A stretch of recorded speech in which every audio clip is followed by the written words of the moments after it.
بسم الله الرحمن الرحيم. لا أقسم بيوم القيامة ولا أقسم بالنفس اللوامة. أيحسب الإنسان أن لن نجمع عظامه بلى قادرين على أن نسوي بنانه بل يريد الإنسان ليفجر أمامه يسأل أيان يوم القيامة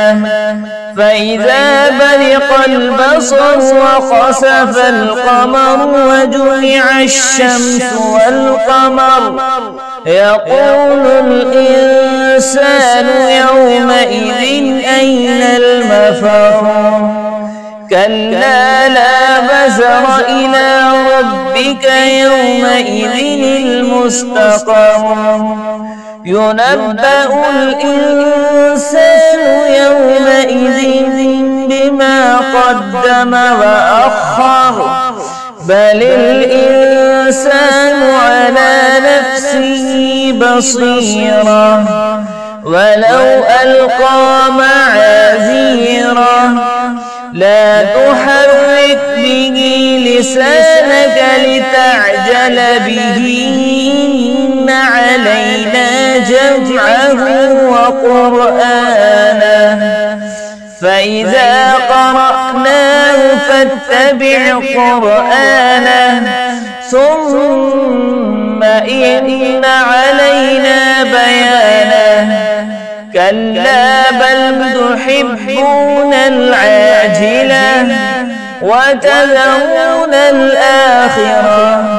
وجوه يومئذ ناظرة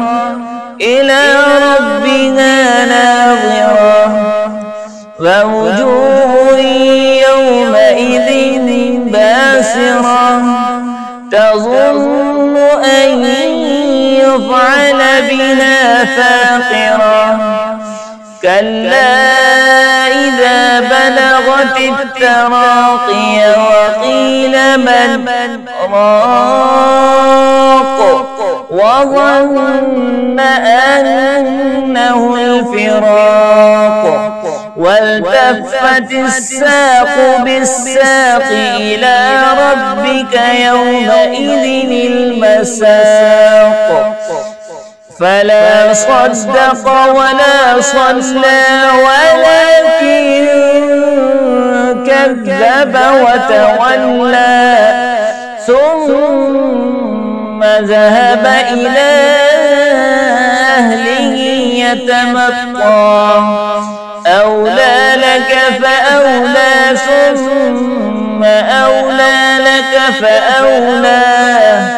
أيحسب الإنسان أن يترك سدى ألم يكن نطفة من مني يمنى ثم كان علقة فخلق فسوى فجعل منه الزوجين الذكر والأنثى أليس ذلك بقادر على أن يحيي الموتى